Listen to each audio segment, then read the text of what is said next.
स्वागत है दोस्तों आपके अपने YouTube चैनल स्कूल टाइम में। दोस्तों वीडियो को टॉपिक है राजस्थान के शिक्षा में बढ़ते कदम। RKSMBK ऐप के माध्यम से कक्षा 3 से 8 अभ्यास आकलन हिंदी, गणित, अंग्रेजी OCR स्कैन और अपलोड कैसे करेंगे, संपूर्ण प्रक्रिया इस वीडियो के माध्यम से हम जानेंगे।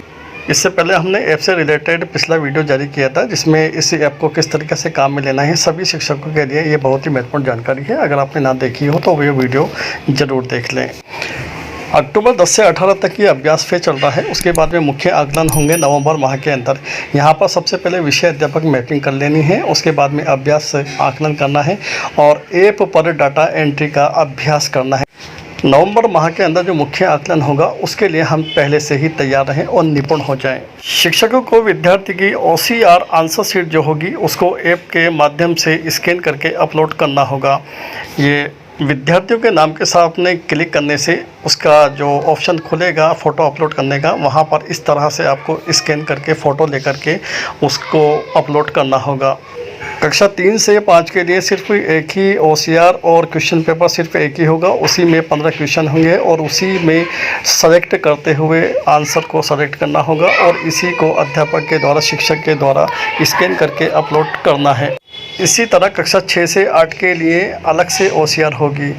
यहाँ क्वेश्चन पेपर अलग होगा और आंसर शीट अलग होगी और आंसर शीट में ही सही विकल्प का या सही उत्तर का चयन करना है और उसके बाद में शिक्षक विद्यार्थी के नाम के सामने उसको फ़ोटो अपलोड करने के माध्यम से अपलोड करना है। ध्यान रहे चेक नहीं करना है, चेक ऐप के माध्यम से ही होना है। विद्यार्थियों की फ़ोटो नहीं लेना है, विद्यार्थियों का फ़ोटो अपलोड नहीं करना है, सिर्फ ये जो OCR शीट है, आंसर शीट है, इसी को अपलोड करना है। अब हम ऐप के माध्यम से शुरू से लेकर के आखिर तक की प्रक्रिया जानने वाले हैं। आप वीडियो के अंत तक बने रहें। अगला चरण योगात्मक आकलन। इससे पहले हम अभ्यास चरण की बात करते हैं। अगले चरण में RKSMBK के 2 मुख्य पड़ाव हैं। नंबर 1 अक्टूबर महीने में अभ्यास का चरण है और नंबर 2 नवंबर महीने में अभ्यास का आकलन है। आपको ऐप खोलते ही इस तरह की अपडेट की स्क्रीन दिखाई देगी और आप अपडेट बटन पर क्लिक करके प्ले स्टोर से ऐप को अपडेट करें। ऐप अपडेट करने के बाद आकलन का अभ्यास चरण शुरू हो जाएगा। इस चरण में आपको अभ्यास करने का मौका मिलेगा और ये अभ्यास आपका नवंबर तक आपके पास ही रहेगा। जब आप नवंबर में योगात्मक आकलन करेंगे तो ये अभ्यास आपका सहायता करेगा। अभ्यास का डाटा आपको पहले से उपलब्ध होगा। स्क्रीन पर आप अंग्रेजी, हिंदी, गणित जिस कक्षा में विषयों को पढ़ाते हैं, जिन भी विषयों को पढ़ाते हैं आप वो दिखाई देंगे। अगर आपको कोई भी कक्षा या विषय ना दिखाई दे या फिर कक्षा और विषय गलत दिखाई दे, गलत प्रदर्शित हो तो आप अपने विद्यालय के संस्था प्रधान से संपर्क करें और कक्षा और सब्जेक्ट की मैपिंग शाला पर सही कराएं। अभ्यास शुरू करने के लिए अभ्यास शुरू करें बटन पर क्लिक करें। अपनी कक्षा और विषय को सेलेक्ट करके आगे बढ़ें। अगली स्क्रीन पर सेलेक्ट की गई कक्षा और विषय के विद्यार्थियों की सूची आपको प्रदर्शित होगी। किसी भी विद्यार्थी का नाम आप सेलेक्ट कर लें और आपको फिर 2 ऑप्शन दिखाई देंगे। अनुपस्थिति अंकित करें पर क्लिक करके आकलन के दिन अगर विद्यार्थी अनुपस्थित रहता है तो उसकी अनुपस्थिति दर्ज कर सकते हैं। दूसरा ऑप्शन है फ़ोटो अपलोड करें। इस पर क्लिक करके आपको फ़ोटो अपलोड करने का ऑप्शन प्राप्त होगा। कैमरे द्वारा फ़ोटो ले सकते हैं या पहले से फ़ोटो लेकर गैलरी से भी आप सेलेक्ट कर सकते हैं। फ़ोटो लेते वक्त ध्यान रखें उत्तर पत्रक को ऐसे स्थान पर रखें, यानी आंसर शीट जो होगी बच्चे की उसको आप ऐसे स्थान पर रखें जहां पेपर के नीचे कोई अन्य वस्तु ना हो। ये भी ध्यान रखें कि आंसर शीट के चारों कोने स्पष्ट दिखाई देना चाहिए। जब आप फ़ोटो लें तो चारों कोने उसके दिखना चाहिए। फ़ोटो लेने के बाद आपको इस तरह स्क्रीन दिखाई देगी। यहाँ पर आप खींची गई फ़ोटो और सूचनाओं की पुष्टि कर सकते हैं। यदि फ़ोटो स्पष्ट नहीं आई है या गलती से दूसरे विषय का पत्रक या आंसर शीट अपलोड आपने कर दी है तो फिर आपको स्क्रीन पर इस तरह से एरर मैसेज शो होगा। आपको फिर से अपलोड करें पर क्लिक करके दोबारा से सही फ़ोटो आपको सही और स्पष्ट आंसर शीट की फ़ोटो आपको अपलोड करनी होगी। उसके बाद कन्फर्म सत्यापित करें और आगे बढ़ें बटन पर आपको क्लिक करें।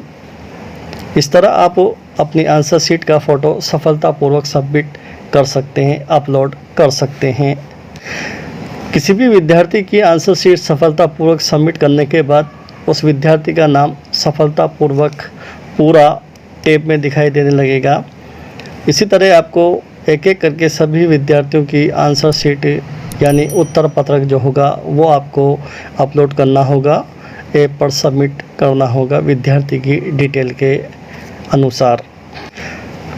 आपको कार्य पेज पर आपकी कक्षा और विषय से जुड़े विद्यार्थियों को उत्तर पत्रक अपलोड करने की प्रोग्रेस आपको दिखाई देगी। जो आंसर शीट आपने अपलोड की है, कितने विद्यार्थियों की आपने अपलोड की हैं, कितनी शेष रह गई हैं, ये आपको आपकी प्रोग्रेस यहाँ पर दिखाई देगी। आप ये अभ्यास अक्टूबर में बहुत ही सुविधाजनक तरीके से कर सकते हैं, क्योंकि अक्टूबर में सिर्फ अभ्यास है और इस अभ्यास को आप सुविधाजनक आसानी से कर सकते हैं, जिसका मुख्य आकलन आने पर जब नवंबर माह में मुख्य आकलन होगा तो आप सही तरीके से फ़ोटो अपलोड करने में सक्षम हो जाएंगे, माहिर हो जाएंगे। अक्टूबर में तो अभ्यास होगा और नवंबर में आकलन होगा। जब नवंबर में आकलन प्रक्रिया शुरू होगी तब आपको ऐप खोलने पर इस तरह का डिजिटल सर्टिफिकेट प्राप्त होगा। ध्यान रहे, ये सर्टिफिकेट आपको तभी मिलेगा जब आपने RKSMB के प्रथम चरण में अधिक से अधिक सिक्के और मेडल प्राप्त किए होंगे। इन सर्टिफिकेट्स को आप डाउनलोड भी कर सकते हैं और शेयर भी कर सकते हैं। नेक्स्ट चरण नवंबर माह का आकलन चरण है। अभ्यास चरण की तरह ही आकलन चरण में भी अभ्यास चरण की तरह जिस तरीके से विद्यार्थियों के आंसर शीट उत्तर पत्रक को हमने सबमिट किए थे, उसी तरह से यहाँ पे आकलन चरण के अंदर भी विद्यार्थियों की सूची में उनके फ़ोटो अपलोड करने, इसके बाद ऑटोमेटिक करेक्शन और डाटा एंट्री पूरी हो जाएगी। यानी विद्यार्थी की जो आंसर शीट होगी उसको हम यहाँ पर अपलोड करेंगे तो ये ऐप के माध्यम से ऑटोमेटिक करेक्शन होगा और ऐप के माध्यम से ऑटोमेटिक इसकी डाटा एंट्री पूरी हो जाएगी और आपका कीमती समय की भी बचत होगी। यानी आपका समय जो पत्रक को चेकिंग करने में लगेगा वो आपका पूरा समय बचेगा।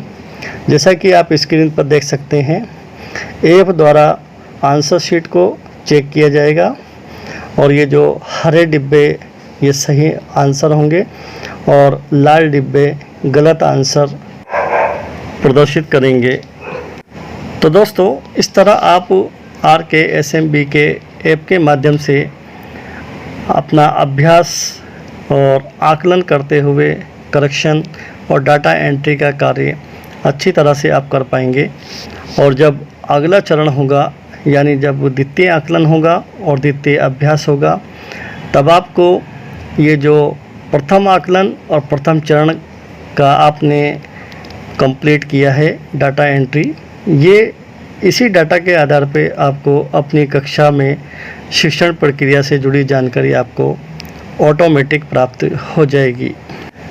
यानी जो ग्रेडिंग प्रथम चरण के आकलन में बच्चे को, विद्यार्थी को उसके अभ्यास के माध्यम से, आकलन के माध्यम से प्राप्त होगी, उसी ग्रेडिंग के अनुसार उसको अगले आकलन के लिए, अगले अभ्यास के लिए शिक्षण सामग्री और शिक्षण जानकारी प्राप्त होगी।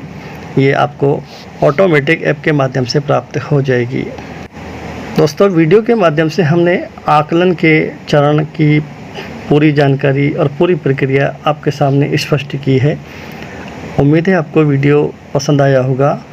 तो अपने सभी शिक्षक साथियों के साथ वीडियो को ज़रूर शेयर करें, वीडियो को लाइक करें और चैनल को ज़रूर सब्सक्राइब कर दें और बेल आइकन को प्रेस कर दें ताकि हर नोटिफिकेशन आपको समय पर उपलब्ध हो सके। धन्यवाद। तो बने रहिए हमारे साथ। चैनल को लाइक कीजिए, सब्सक्राइब कीजिए और वीडियो को शेयर कीजिए, ज़्यादा से ज़्यादा शेयर कीजिए। धन्यवाद।